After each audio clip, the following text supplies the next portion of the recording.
I had a 1967 Impala 4-door that I bought in February 2019.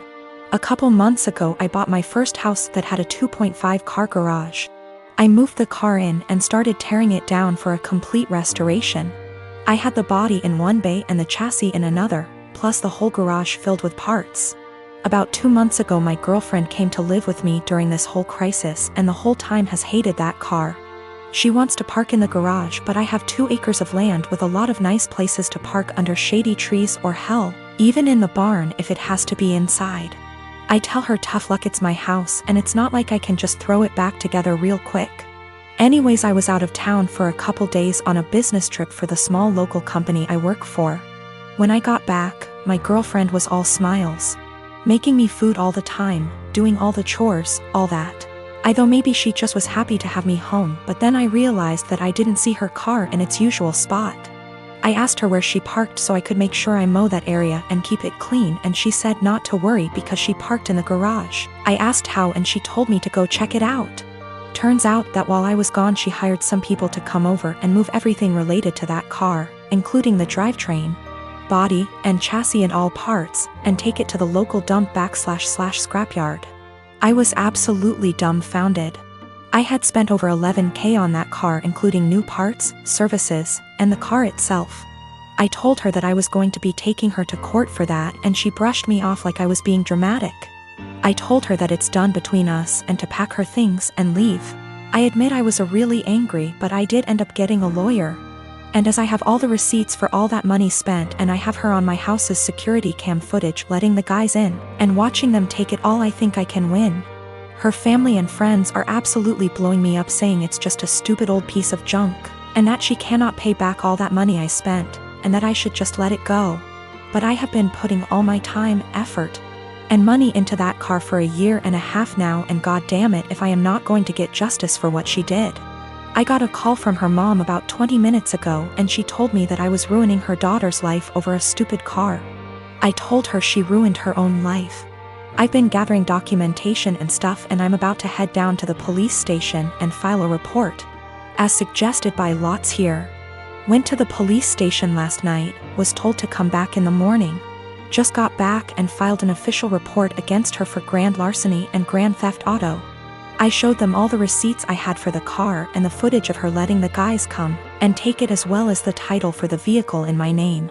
They said they will be in contact with all 3 parties, me, XGF, and junkyard guys, soon, and they will hopefully be able to recover some or all of the car. Just have to wait now. The junkyard guys apparently were in the middle of hiding it when the police came to ask them questions. It was on a forklift and they were gonna put it on top of a pile of cars that was hidden behind more piles of cars. They said it was theirs and they had the title, but obviously didn't have the title for it, and since they matched the VIN on the chassis and body to the VIN on my title, it was obviously mine. I know at least one person there has been arrested. I think he was in the camera footage I talked about earlier, but if it was the boss or whomever, or even his specific charge. They also told me they would be looking into this specific junkyard for any other vehicles reported stolen. They said they haven't been able to get in contact with my ex just yet, but they're working on it. I'm just so glad they found my car. Luckily, I made quite an album of pictures detailing me tearing down the car, and so I can use that to prove what parts they had were mine, so I can hopefully get most or all of it back. Police haven't let me take it back home yet, as they say it is evidence or something, so hopefully I can get it back eventually. Thank you all so much for the support and advice. My boyfriend's mom makes these amazing cookie bars. She makes them for the holidays and family gatherings, and people always request that she brings them. I asked for the recipe once and she laughed and said no, that it was hers and she doesn't give it out to anyone. I dropped it and never asked again. I started baking a lot during the pandemic. It's been fun for me in my downtime. I decided with my free time to try to recreate the cookie bars my boyfriend's mom makes. I pulled up recipes that sounded similar from online blogs and started baking and tweaking. It took about 5 recipes and batches, but I finally nailed it down. Her secret recipe ended up essentially being a cookie bar known as a Carmelita. I then decided to make it my own and improve it to my tastes. I used higher quality chocolate, made sauce with local homemade caramels, used flaky sea salt on top, vanilla bean paste instead of extract, added a pinch of this fantastic organic cinnamon I had on hand. The results were over the top delicious. My boyfriend declared they are better than his mom's, and he finished off half a pan in 2 days. He was FaceTiming with his mom Saturday and eating one. She asked what it was and he said, "One of your caramel bars." Joe found a recipe online but made it even better.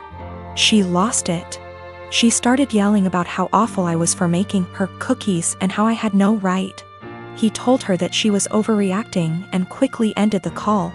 She started blowing up my phone with nasty texts about what an asshole I am. I explained to her that I found the recipe I used online where it was very public. I had actually tweaked that to make it more my own. And that I wasn't ever planning on bringing them to an event she said, so I did not see what the big deal was. She didn't care. She called me names and told me I was wrong for baking a recipe that I knew was similar to hers. She isn't speaking to me or her son. While I don't think my boyfriend should have made the comment about how I made it even better to his mom, taking that out of the equation, she thinks I'm an asshole for even making them to begin with. I disagree, but from the texts from her and a couple other family members of hers, they think I crossed a line. I've been with my wife for 2 years. She has a 21-year-old son. I have a 14-year-old daughter from my previous marriage. My late wife passed away in 2014. She left a few things for our daughter, including a gold jewelry set. Her mom was devastated she didn't get to gift the set to our daughter on her wedding day. I keep it in my closet since it's expensive and my daughter is too young to have it. I'll hopefully gift it to her on her wedding. We were sitting in the kitchen when my stepson was hesitant to ask me something. We're in good terms but have our fair share of arguments. He said his fiancée was taking something from his mother's and my closet, saw the jewelry set and liked it very much. He asked if he could borrow it so his fiancée can wear it at her cousin's wedding.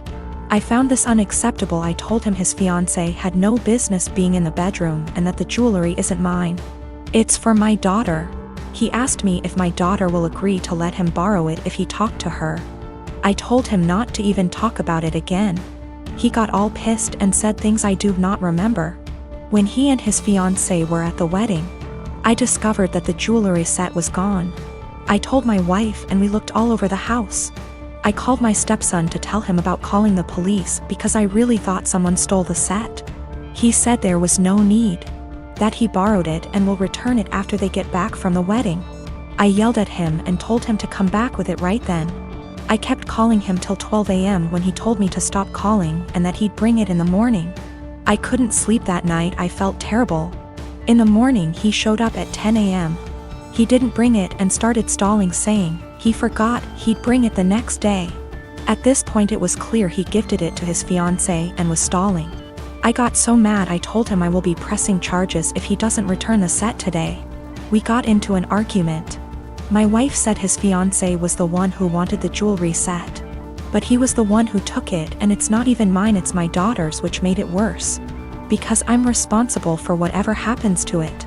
His grandparents berated me after I told them this and got mad and defended him when I said that I will be pressing charges. He stole and needed to be responsible for his actions. He didn't respond to my final calls, so now I've given him one last chance, and it's over. I pressed charges today. They're saying calling the police was extreme and cruel. They're all convincing me to back down. He was replying to me sarcastically when I said I'd get the authorities involved, and he didn't take me seriously. His mom said she tried to talk to him, but I had enough of him stalling, hoping I'll just let it go, so he can make his fiancée happy. I feel like an irresponsible idiot. I can't even look at my daughter without feeling frustrated and infuriated. I'm hurt, but what's worse is that this is my daughter's property that I couldn't take care of. My wife allows them into the room, although I told her not to several times. They're not kids and there should be some boundaries. So I live in a flat with 3 other people, childhood best friend, a guy from my uni course and his cousin. For the most part we get along really well and rarely have disagreements. However, this has been a real point of contention lately.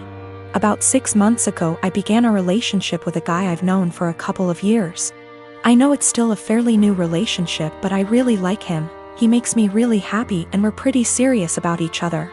Up until recently, He would come visit me at my flat 3 to 4 times a week. This was mostly due to the fact that I have chronic fatigue and going on proper dates can be really challenging for me. Instead of going out to dinner or a film or whatever, we'd just chill in my room or the living room, watch TV and get takeout or cook together. I didn't really consult anyone about this, Bex to say. All the other flatmates have their partners over as often if not more so, and B, he rarely spends the night and usually leaves before 10 p.m. because of his work schedule. So the issue, 2 weeks ago, comes to me and tells me that I need to stop having my boyfriend over because it's starting to get annoying. I asked her why and she said it's irritating to have someone who doesn't live there, skulking around all the time. I pointed out that her boyfriend sleeps over 3 nights a week and thus is here more often than mine, and she claimed that was different because they've been together for 11 years and are moving in together once her lease is up. She said she's discussed it with the other flatmates and they've all agreed he needs to stop coming over or he has to chip into the rent, because it's getting ridiculous. Note, nobody else's partner chips in on the rent. I confirmed with the other two that yes, this is an agreement they've made. Though my best friend said basically made her agree by threatening to cut off the Wi-Fi and utilities, which are in her name, if she didn't. I asked if this rule applies to everyone, but apparently it's just me. I pointed out that it's unfair and was basically told to deal with it. My potential assholery, I've begun loudly insisting that if my partner isn't allowed to come over, neither is anybody else's. If I answer the door to anyone's partner, I'll send them away. If I come home and someone's partner is there, I'll make a point to mention that I thought we weren't having partners who don't pay rent over anymore. I've asked boyfriend over and over how much rent he's paying and pretend to be affronted and make a fuss when he says he doesn't. Everyone's pretty pissed at me and is telling me I'm being unreasonable. I know I'm being petty, but I think it's unreasonable that there's one rule for me and another for everyone else, and I'm trying to make that point. Am I really the asshole here? Some questions people keep asking. If I knew of something my boyfriend was doing to be annoying / if anyone had told me that he was doing something, I'd have included it. I'm not aware of anything he does, and when I ask why doesn't like him, I just get a shrug and just do. I will also state I'm bi, and she's never had an issue with any female partners I've had. We don't hang out in the living room much. We literally only use it if there's something we want to watch that I can't get on my bedroom TV and there's nobody else in there. We use the kitchen more often than the living room, but honestly even that isn't that often. We eat far too much takeout pizza rip. A lot of people seem confused, so just clearing up who's who in the situation. The one who brought all this up is not my best friend. Not to get too much into a tangent, but basically just over a year ago I was moving out of halls at university and was looking for a new place, so we decided to move in together. At the same time, a dude from my course was looking for a flat share. We couldn't find a 3-bed but found a really nice 4-bed, and he mentioned his cousin was also looking for somewhere to live, so she got on board too. I only met her last year and we don't really know each other very well. By chronic fatigue I mean chronic fatigue syndrome. Sorry, that's apparently so unclear.